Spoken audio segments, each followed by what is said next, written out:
I guess, disappointed in the way that Dapper Labs, which are the creators of CryptoKitties, the way that they handled the game. And we thought, well, we can actually do something better here. We had no money. We almost ran out of money a couple of times. But we were so focused on trying to build out this community and ship the game that we wanted to play. We had so many applications. I think we had to say no to like 400 or 500 different type of developers who wanted to build stuff on Ronin. And what we actually also realized is that it's a little bit problematic from like a permissionless innovation point of view, where we might miss out on the best teams just because they don't live up to our kind of artificial decision of what is good, what is bad. If I want to go back into that, it's like North Korea, the Lazarus group, they managed to infiltrate our systems by sending information or sending you questions to one of our engineers. And from there on out, they basically took over the entire system. Welcome to Tech Around and Find Out, your go-to weekly dive into the biggest trends and real stories shaking up the crypto world.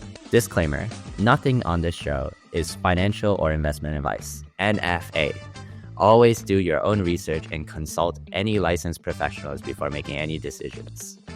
Now let's dive right in and find out what's happening this week. Hey, Aleks, it's a wonderful pleasure to have you. It's been a very long time seeing you build over all these years, and excited to have you on the podcast today.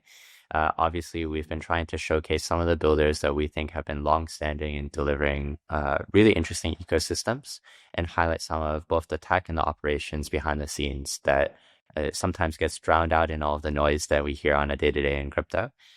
So I think Aleks wanted to highlight in particular with some of the new updates that you guys have on the Ronin ecosystem, and get you a chance to share a little bit more about yourself today. So maybe we'll start first with a brief introduction from yourself. I think a lot of those in the community know you as PsychOut, and I've known you as both Aleks and PsychOut, so would love to hear a little bit more from you. Sure. First of all, thank you for having me, Calvin. It's great to be able to come here and share my story, both as a builder in the space, but also as I think a fan of Impossible Finance, having known you now for several years, even from the Binance days.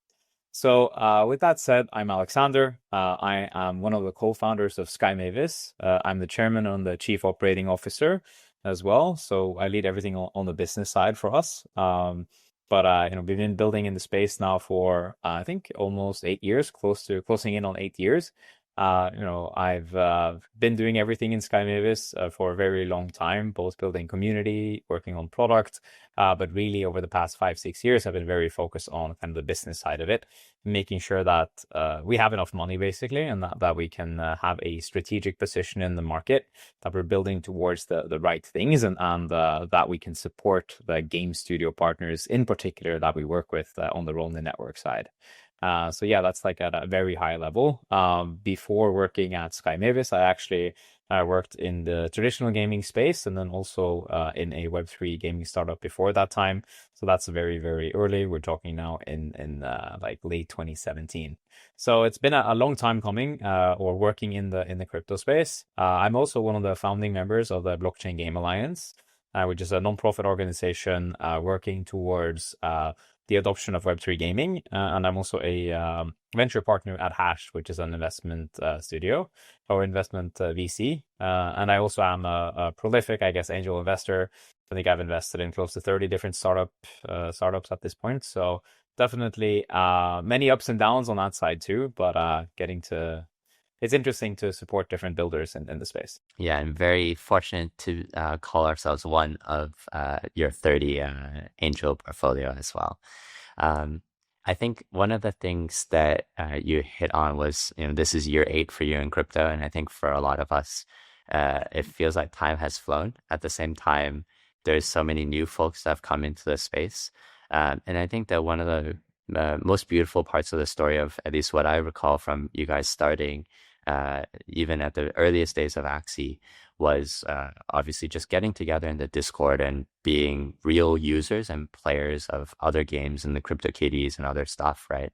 And I think that ethos is still something that I want to continue to see. So I think everything that you've done, from the individual contributions, the investments, the alliances, everything. It's the ways to get involved. And I think that's something that's been consistent over all of your 8 years in crypto. I do want to take this back to the earliest days of Axie, where you and I first got to meet a bit more. Would love to hear a little bit more of the behind the scenes. I think I know half of the story at least, but I think our audience would love to hear a little bit more on how it all started. I'm pretty sure that you know more than half, having worked so closely with us for, the Binance situation. But yeah, I mean, going back all the way I guess 2016, even just learning about crypto, I was always interested in self-sovereignty of assets. So I would say that, people would be able to own their own digital identity and privacy in that sense. And I was always a very competitive gamer. I played Warcraft 3 competitively, Dota 2, and also a lot of Diablo through the ages. I believe in digital assets, and I felt that with crypto there was something special happening here. So when I actually started to get very involved in crypto, it was like mid 2017.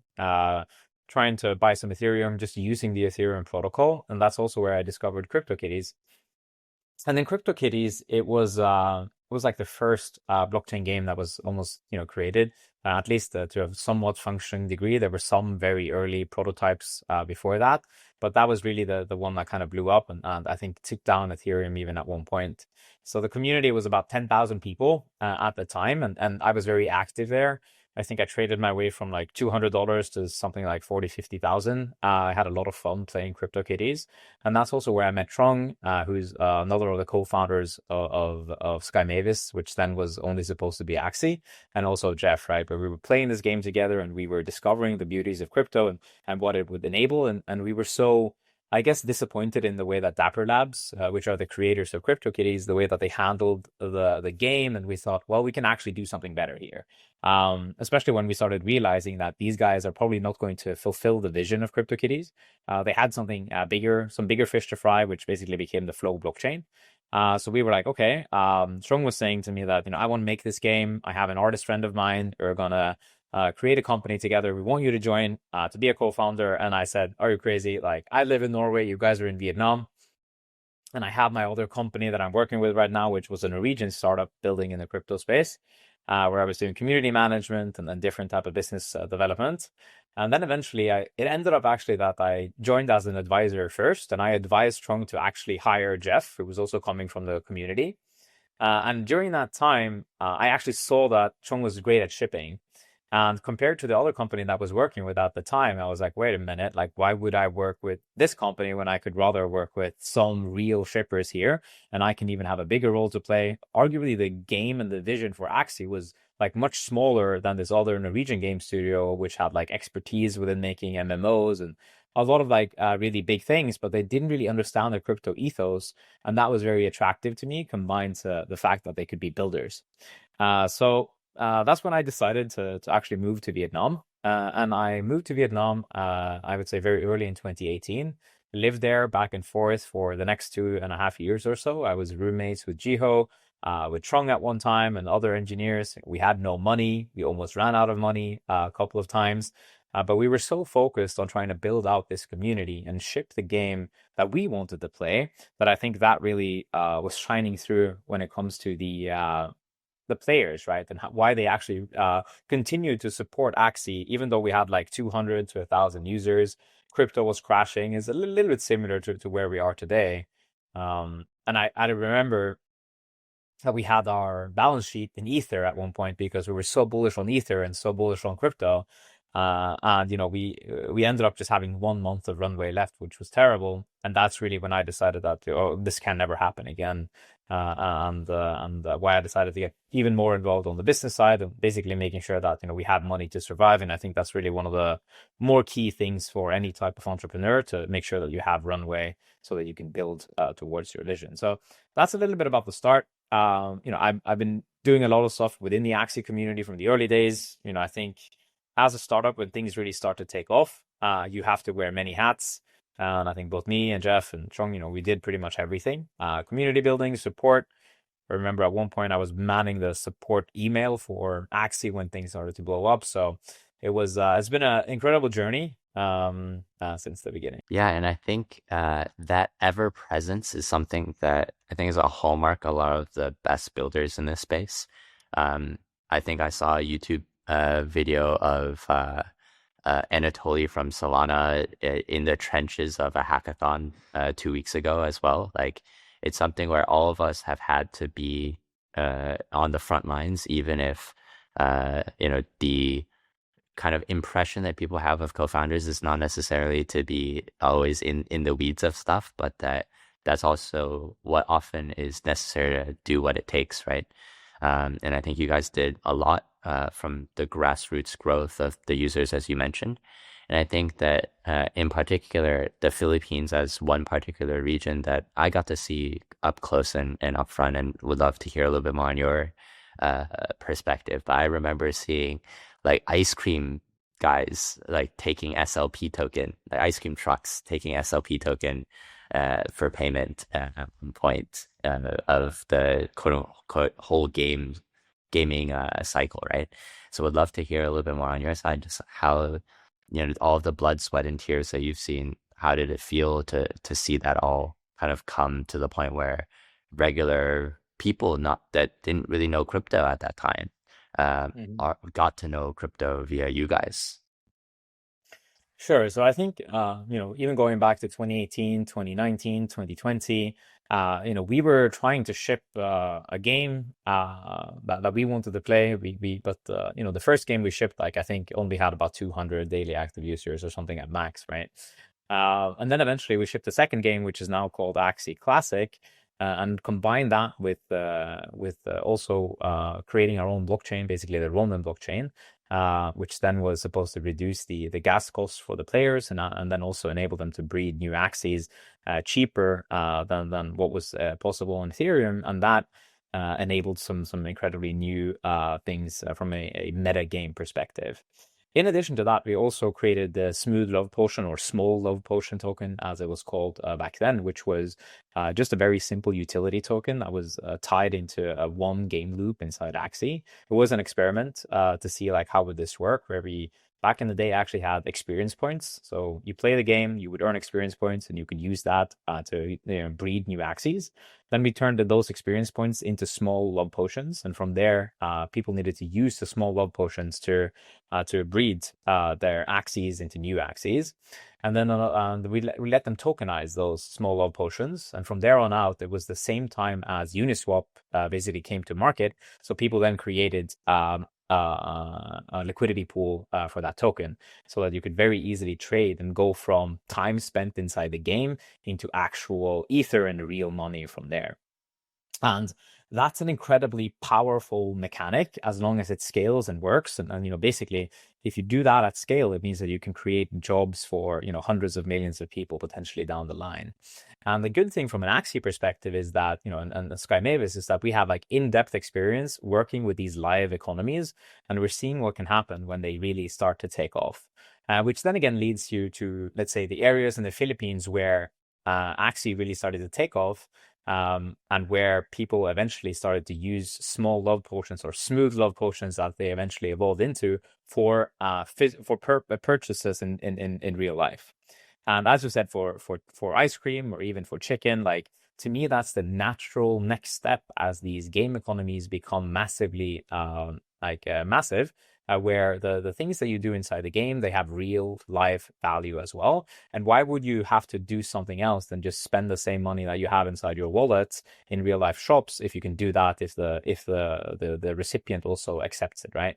So what I believe in terms of adoption, and where we will see the most crypto adoption moving forward, is normal people playing games, doing some small task inside the game, maybe getting a token here and there, and from there on out being able to use that token inside their local communities to do payments, to purchase something. And I think that's when that starts really to click. It means that you can actually get more value into your local community by working at your home, for example, on a mobile phone, and then you can take that value and bring it into your local community. So I think it's incredibly democratic in that sense, where value is being created in a local sense, and it can be in a global sense, and they can then be spent locally. So there's a lot of excitement around that. A lot of problems with that as well, because like it's very difficult to create these like solid game economies.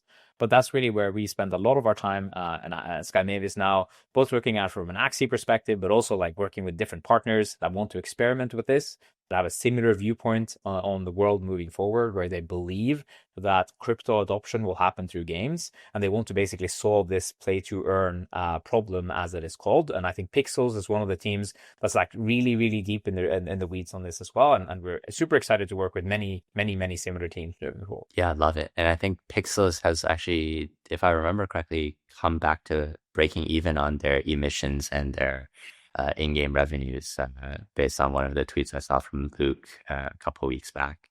I think you touched on also the really interesting thing for me, which is that obviously the tokenomics and the design side of things, we can spend hours talking about all of these parts, but I think to maybe touch on the point that I think is really important as well in discussing the open Ronin side of things. I think what I'm really excited now is to see that the ecosystem will have even more project teams that are going to be trying to build the economics around how can they onboard these users. I do believe, and I think a lot of us still believe, that gaming is the best Trojan horse to get crypto into the hands of more users. It's simply not easy to teach people all the finances of the world, but to put a game in front of somebody and let them try, I think it's something that makes a whole lot of sense, and it's something that you guys have already proven multiple times now with games in the ecosystem. So I would love to hear a little bit more. Obviously, the Ronin chain itself is something that, as you mentioned originally, when I remember first having NFTs, we had stuff on Loom, we had stuff on ETH mainnet. Gas fees definitely weren't cheap back then. And I think that now, obviously, it's important to try to reduce all frictions, because the regular users, when they play games in real world, they don't have gas frictions to deal with. So all of the benefits of the self custody and sovereignty, as you mentioned, of the assets, does come at some level of cost. I think it'd be great to share a little bit more on why Sky Mavis ultimately did have to build the Ronin ecosystem itself.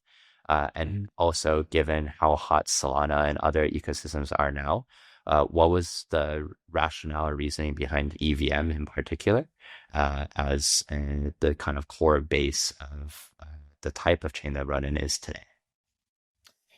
Right. Yeah. So there's a lot to touch on, and I think like trying to, let's say, if we can to reestablish some of the questions or read it back, and then try answer one by one here. So I think going back into when we even decided to create Ronin, right?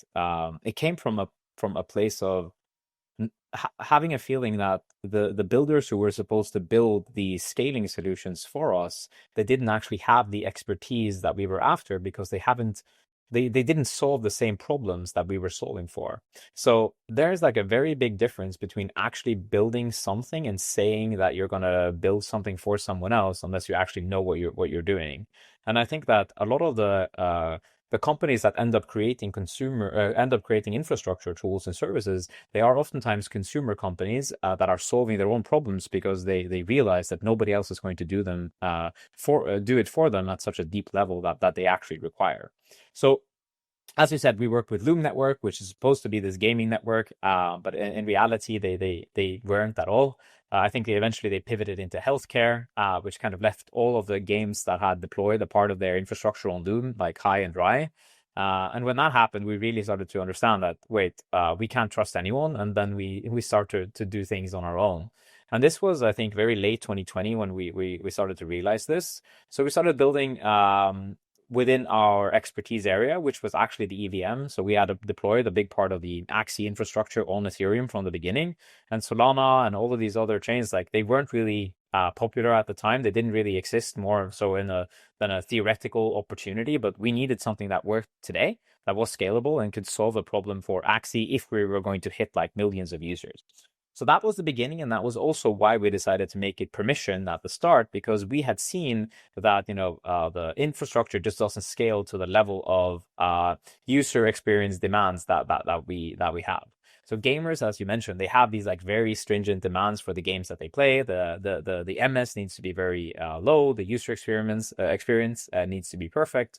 And the onboarding needs to be very seamless. Now, today we actually have a lot of these solutions done already with Ronin Waypoint, for example, where you can just like create an account with your email, and from there on, boom, you're onboarded into crypto because you have a non-custodial wallet using MPC technology. So that's actually great. But back then we didn't have it. So it was like this very, very hard onboarding session where people needed to work with others to, for example, get onboarded into the Ronin wallet. And a lot of people got scammed there. But what it actually taught us is that if the benefit is big enough, the end user is actually going to do something like an insane amount of work to get onboarded.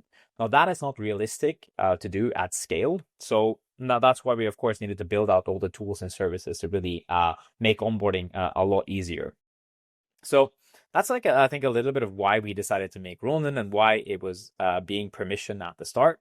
And from there on out, we actually, after Axie Infinity succeeded, we were like, wait a minute, all of the people that come into Axie, they also want to experience all of the other things in crypto, right? They want to experience DeFi at scale. They might want to experience other applications, SocialFi. They want to go on a crypto journey.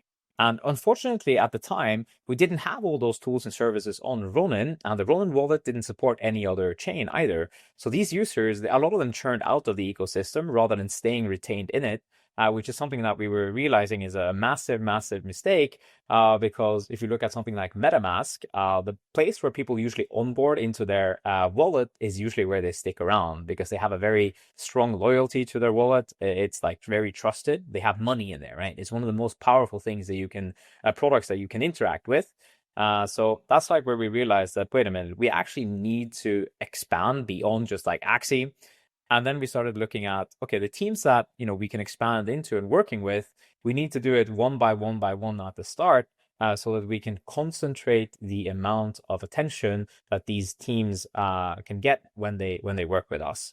And a lot of that is actually about games publishing, where we're basically saying that if you were coming to Ronin, maybe we have like a couple 300, 400,000 users. We wanted to spotlight that game and give your game the best chance of success at the start, which is why we actually kept it permissioned. But then what we started to see is that we had so many applications. I think we had to say no to like 400 or 500 different type of developers who wanted to build stuff on Ronin. And what we actually also realized is that it's a little bit problematic from like a permissionless innovation point of view, where we might miss out on the best teams just because they don't live up to our kind of artificial decision of what is good, what is bad. So when I look back sometimes, I'm like, wait a minute, maybe we wouldn't have been able to fund Sky Mavis even based on our pedigree as founders. So that's also why a part of we wanted to open it up and let anyone build on the Ronin network, which we're now actually done already. So that's really great.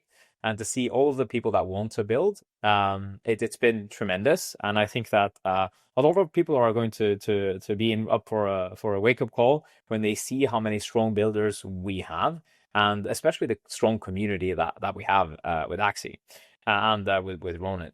So I think that's like at a high level summary to kind of answer your question. And of course, we can go really deep into reducing friction, gas fees, or even the difference between Web 2 and Web 3 game developers, like what we believe in from a Ronin perspective, or where we think that most of the adoption will come from for Web 3 games. So that really depends on kind of how deep you want to go. We can always go as deep as you want. But I think the one that gets me really excited at the front of this is Waypoint, right? As we're able to get more users that are just comfortable with signing in with their email and being able to have a wallet right away. I think we've really come a long way in terms of the user experiences that we're now able to create inside our crypto, quote unquote, crypto experiences. I think we can do more and more now to reduce them to no longer feel as clunky as crypto used to be. And I think that you guys have done a lot of amazing things on this. I've seen so many steps, forward with regards to Ronin Wallet, all these experiences, and even for myself nowadays, I still think you guys were one of the first that I got to see to have like, what is it called, the sponsored gas for the wallet users. so that your first few transactions per day or your first few swaps on Katana, the DEX, and just a lot of really good, I would say, thinking um, that, to be honest, a lot of people didn't create for onboarding the regular users. You hit on something earlier when you mentioned the Philippines side of things. For me, this idea that people staying at home might actually be able to make more than going outside and working in their local community or the jobs available in their city. I think Impossible, we wrote an article about this when we first started. I think it's called Axie Rambles somewhere in our Medium. But I think the keyword that we called this was digital migration. Like the idea that you could just actually make a better living by contributing and doing stuff in an on-chain world is not so different from your kind of Norway moment of, wait, should I be moving to Vietnam kind of thing? Like in a way, the beauty of the space is it doesn't matter where you are or what you have been doing before. And in some way, you can just contribute right away. And I think that the building blocks of everything that you've been thinking about and the pain points that you said, to be honest, a lot of people didn't design for comes from the nature of being able to build a digitally migratable ecosystem. I think that's something that you guys have spent an immense amount of time to think about and design. And I think moving forward, that actually also, I think, helps us think about what are the things that are still necessary for us to close the gap in the user experiences and frictions that still exist in crypto versus what users are comfortable and used to in real world. I think you guys have done a lot in trying to learn more on all of these aspects. I think in terms of the security, decentralization, all of these types of factors, I think the elephant in the room that obviously when people Google Ronin, they will obviously talk a bit about the hack. And I think that I want to have you be able to share a little bit more on your side of obviously the pain and lesson out of this whole experience, but something that moving forward, I think has created your ecosystem's kind of, I think, catalyst moment to really define how you guys will move forward from that. And I think that we've already gotten to see you guys be able to build an environment where a game like Pixels can still come about and become such a behemoth on its own after the trials and tribulations of the hack. So we'd love to hear a little bit more of the behind the scenes and the takeaways that you guys have from the whole experience. Yeah, so from a entrepreneurial perspective, I think it's always trade-offs, right? Whenever you make something, because you never have enough resources to make everything you want as fast as you want and as secure as you want. So we always make trade-offs, and not you can't have all the features and all of these things, right? So back in 2021, 2022, when Axie really started to take off, which was early 2021, we had basically had like 20 people in the company. It was all hands on deck to try to keep the servers up and to try to take or to be very opportunistic about it and be very aggressive so that people were actually able to play the game without it going down. At the same time, we had to kind of solve the problems of bots or to see like how can we actually ban people who are trying to abuse the game economy to make it last longer. And what today is actually known as Web3 gaming live ops is that we need to talk to a lot to the community and do like various tweaks here and there to make the economy work somehow. And that is really difficult when the design of the economy maybe is a little bit flawed from the beginning. So that was some of the problems that we were facing. So having to hire many people doing Web3 gaming live ops and at the same time also trying to scale the servers to keep it up and running. And over time, what happened is that these things they started escalating, and eventually we had 2.7 million daily active users, and we had made some of these trade-offs, which then again made us very open to attack from very sophisticated state actors.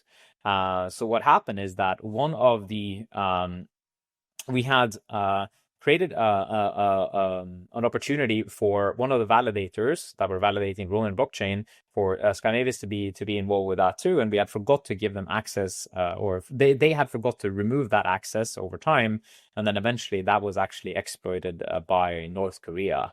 So if I want to go back into that, it's like North Korea, the Lazarus Group, they managed to infiltrate our systems by sending information or sending you questions to one of our engineers. And from there on out, they basically took over the entire system.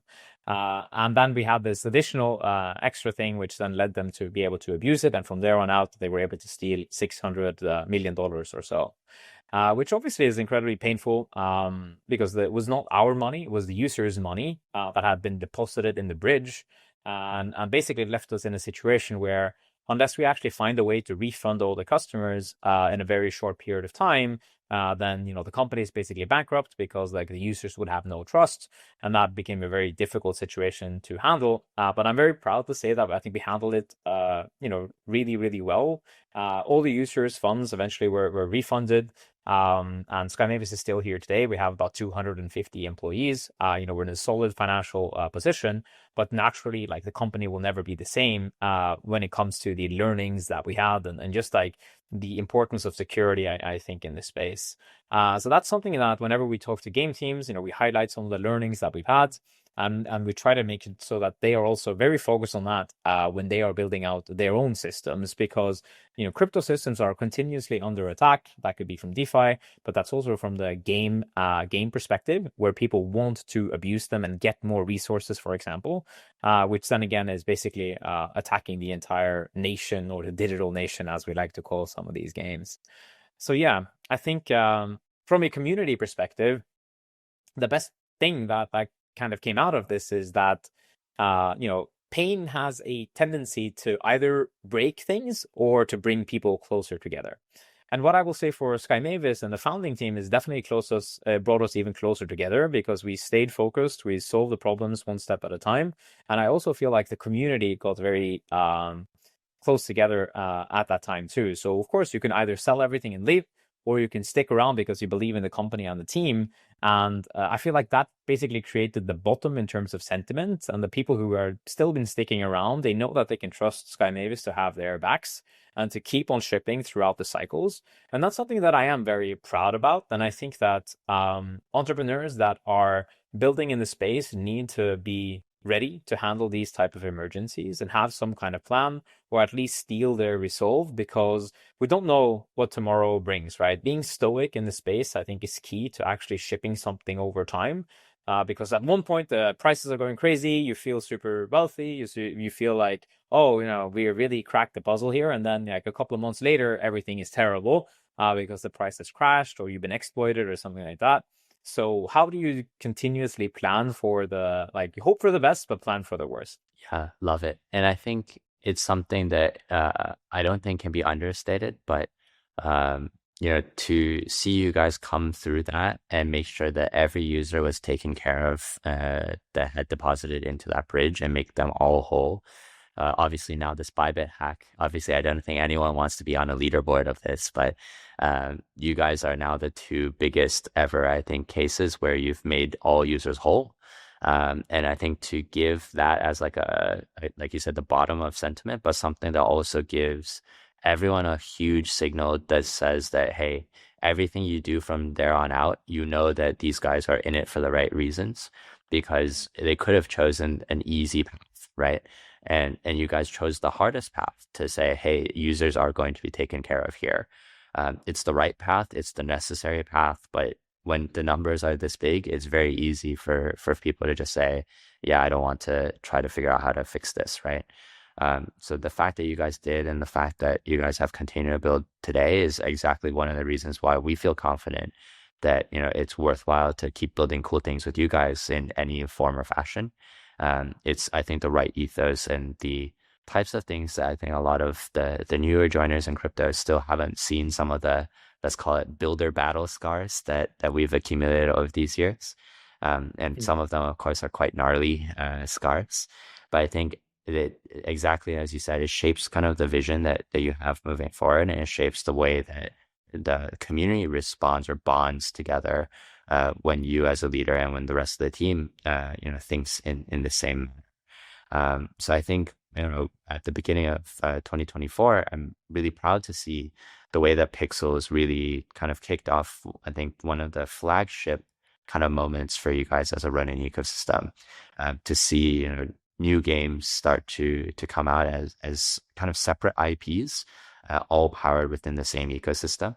And obviously for users, like, if they can play more games, I don't think anyone ever says, I only want to play one game and that's all I will ever do with the rest of my life. So I think that to see them really kind of start to prove the model, I'd love to hear a little bit more how you see Ronin evolving now that there's both obviously still the Sky Mavis overarching umbrella, the Ronin ecosystem. You've got um, Axie, of course, as a game that still has many, many users, but now Pixels and future IPs coming up. Kind of how you see the next evolution of everything in 2025.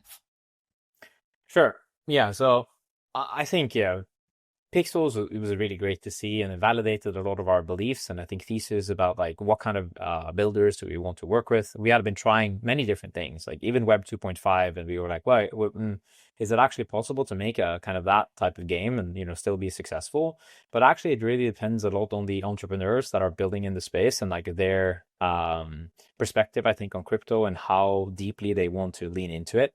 And the funny part is like when you look at Web3 gaming as kind of we're gonna say like in isolation, the amount of money that's been poured into it is like in the billions, and the level of success beyond Axie has just really not been there. And I think that is actually because of the level of understanding and the difficulties, of course, in building in this space, and that the builders that come into it, like maybe they come into it for the wrong reasons. So they think that they could use existing frameworks from Web 2 to create a Web 3 game without actually understanding the fundamental differences here.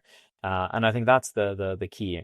From our sake, the biggest fundamental difference is actually that all of these Web3 games are, to an extent, MMOs with live economies. Even if the game developers probably just say, "Oh, we're just going to have some like lightweight NFTs," but the speculation and the token speculation begins almost immediately. So then that means that you're on some kind of timeline to actually start shipping and building out a game economy around these assets.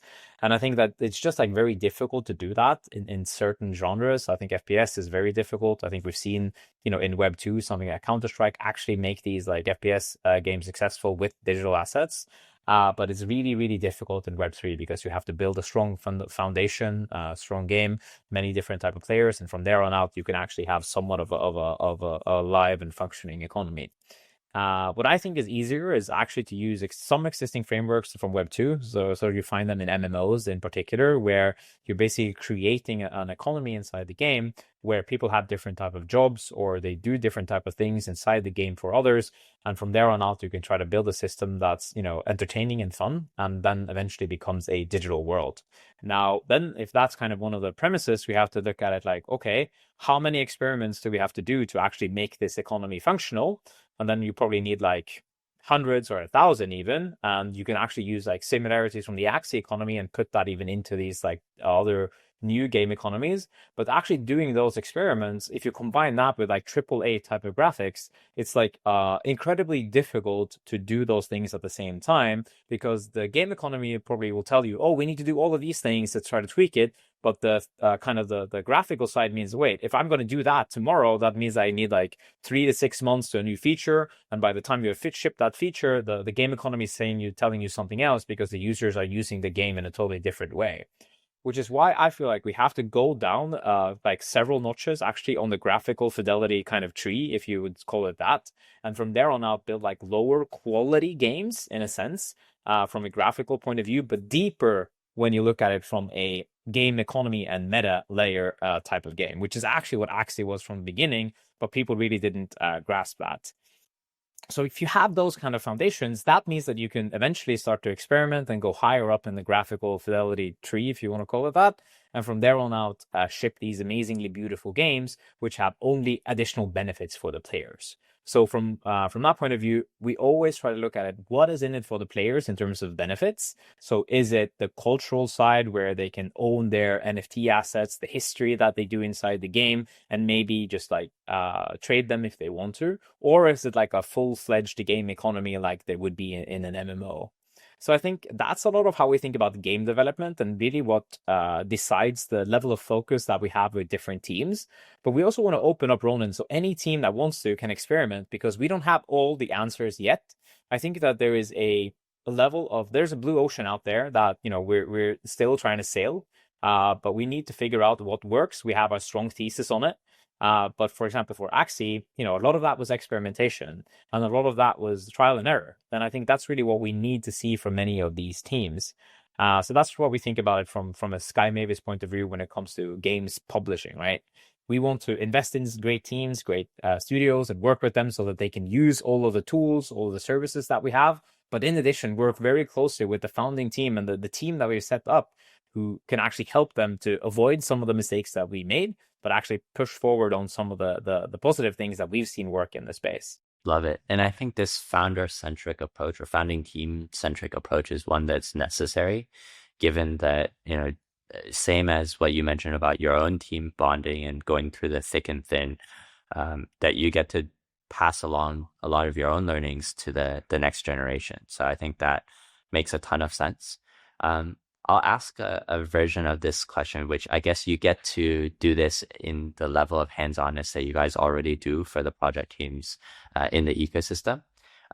If you were to launch a new game now in 2025, what would you say already has to be done differently than what was done back when you guys first launched Axie? I think you touched on this fact that, the reality is there's still a lot of trial and error that needs to be done and this experimentation mindset. But are there some pieces that you think for sure you still need to do the same and some parts that you'd say you definitely want to do otherwise? So I think for me, if I'm going to be very specific and tactical about things that I want a game studio to do right now is I think we need to kind of bring back some of the fun in token economies as well and loosen up some of the pressure. And when I say that, I mean, like right now, a lot of it is about the TGE. Is it going to be on Binance, on OKX, is it going to be on Impossible Finance? Like, there's a lot of pressure. There's a lot of bag holders that potentially want to dump, because there's been a lot of bad feelings, I think, when it comes to these token economies. But even if we look back at like some of the early things that we did with Axie, even from the beginning, we said that one Axie token was equal one Axie token, right? It didn't really people didn't know the value of it. They had no idea about it. The only thing they knew is that they could use it inside the game to purchase a chest inside the game, and that chest like had some land. That was kind of one of the initial kind of use cases for. And I think it's a lot about loosening up the pressure in some of these token economies. So basically, I'm interested in seeing Game Studio experiment more with just like very, how can I say this, like random tokens to test different flows inside of their game. So assuming that I have like an MMO, let's say that, I'm releasing a token inside the game, which is called Boba.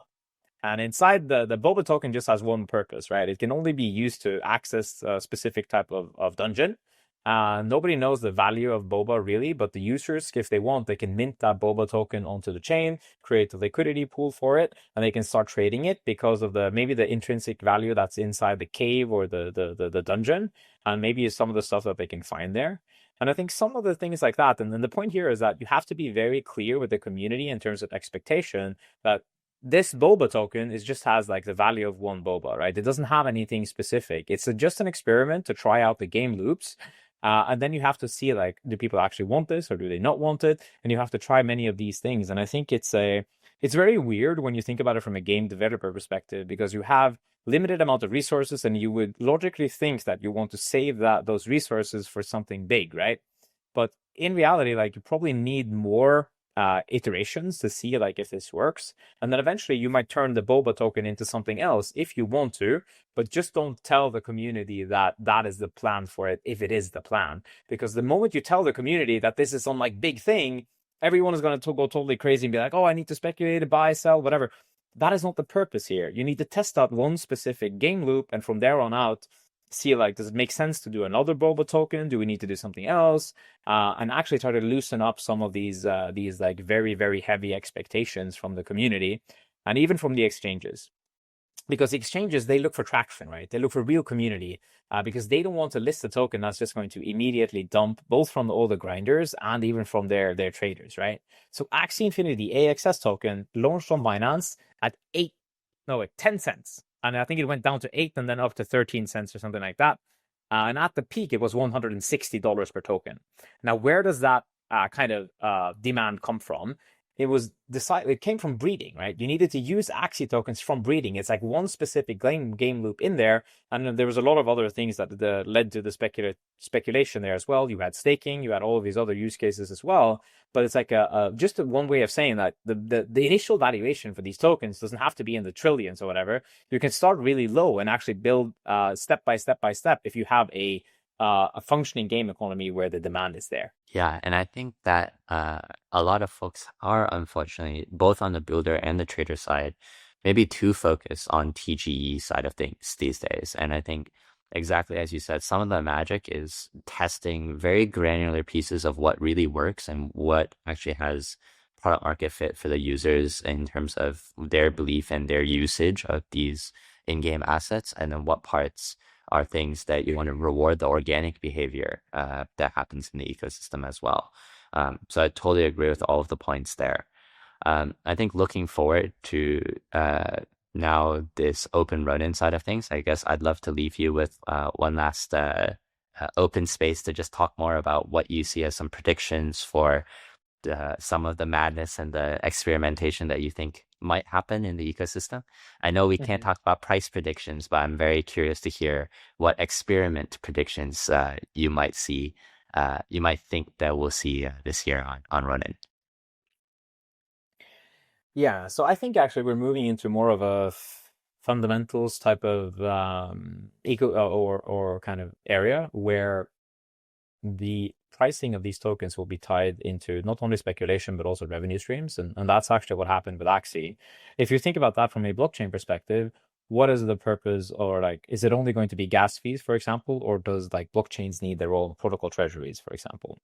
From a Ronin perspective, Ronin actually has a protocol treasury already. There's $3.6 million worth of it in different type of tokens for now. And maybe it's 4 million now because the price went up a little bit. But the point is, like, these are tokens that haven't been utilized yet, and they can potentially be used to buy back RON moving forward, or burn it, or buy back and make. And there's a lot of potential opportunities here, which I'm very excited about, that has actually been blocked due to regulatory concerns from the US. I think now we're getting into a space where that's super exciting to me.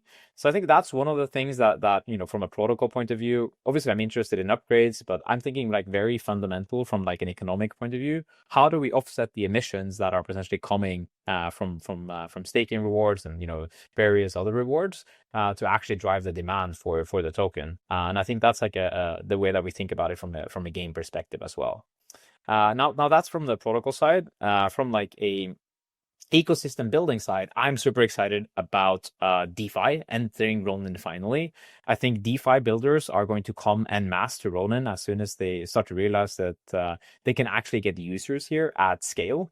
Just similarly to the sense that to the way that game developers are now flocking to Ronin, because we have this very great go-to-market strategy where they can kind of focus and deliver value to the users that we have here, and then they also get new users. So I think that's really what makes Ronin Network very, very unique. We actually have real consumers that are interested in interacting with these type of products, whether that's DeFi, whether it's games, whether it's meme coins. So let's use Tama.meme as an example, which really has been a great success on Ronin. I think over 21,000 different type of tokens have already launched there. They generated close to $500,000 in revenue already. So it's actually been great to see like the ecosystem build up around some of these ridiculous tokens, such as Ronke, Cog, Koku. I mean, I'm not going to name all of them, but like these are very early meme coins with like sub 10 million market cap.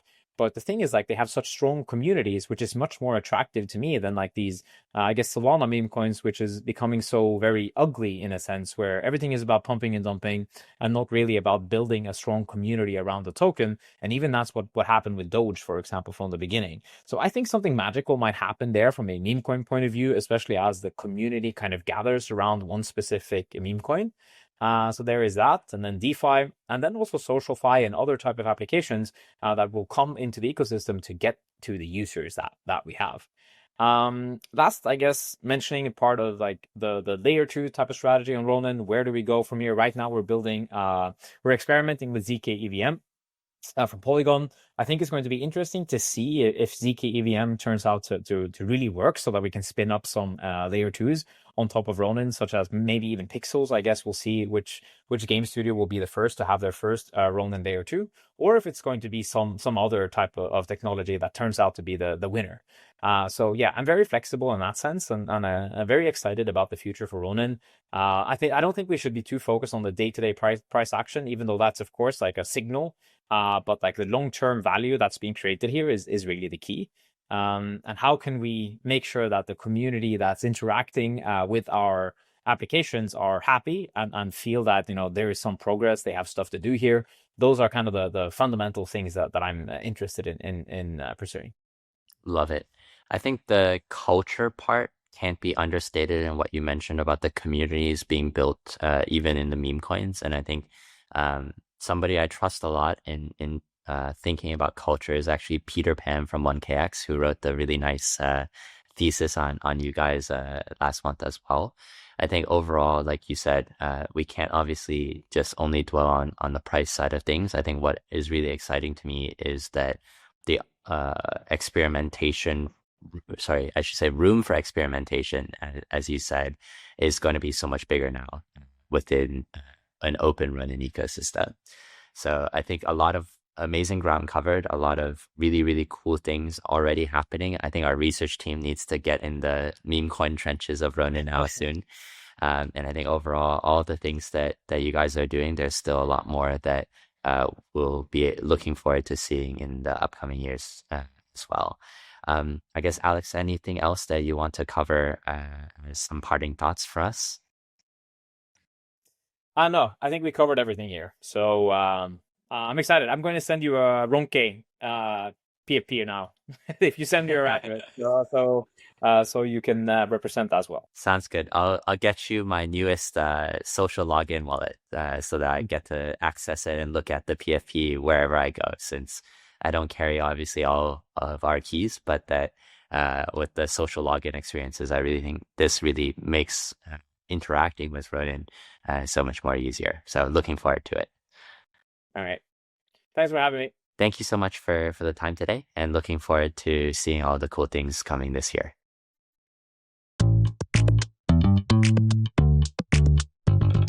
That's a wrap for this episode of Tech Around and Find Out. Thank you for tuning in and exploring the latest in crypto and blockchain with us. If you found value in today's conversation, be sure to subscribe, leave a review, or share the show with a friend. It really helps us grow. Thanks. We'll be back to unpack more market insights, talk with more game changers in the space, and keep you plugged into the most important developments in tech. Until then, remember, NFA. Nothing on this show is financial advice, so always DYOR, do your own research before making any moves. I'm Calvin, and this has been Tech Around and Find Out. Catch you next time.